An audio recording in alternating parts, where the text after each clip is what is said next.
My dear, kama unajua ni mtoto wa maskini alafu unasumbuliwa na public anxiety plus wewe ni introvert, rafiki yangu, hivyo vitu waachie matajiri. Hebu pambana kuondoa hiyo social anxiety yako, utakufa maskini my dear. Toka katafute hela, toka kapambane, utakufa maskini. Wenzako wanakaa ndani wana good life, wewe unaona aibu, watu wanakuangalia. Sasa hiyo ndo hali unaotakiwa kupambana nayo sasa hivi. Hii ni 2026, unatakiwa uue hiyo hali ya social anxiety ili uweze kujichanganya na watu, ujifunze kutoka kwa watu.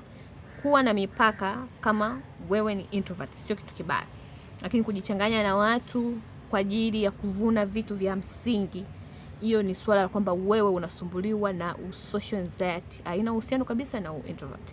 Introvert wanakuwa na mipaka na mambo yao, sijui tunaelewana?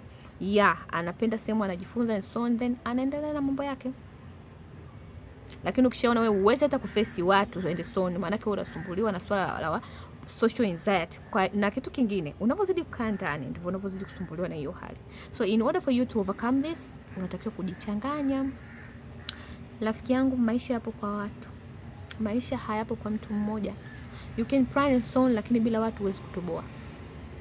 You can do whatever you think, lakini bila kujichanganya kwa watu, kwenda kuvuna madini kutoka kwao, kufundishwa vitu, kupewa michongo, rafiki yangu, utakufa masikini.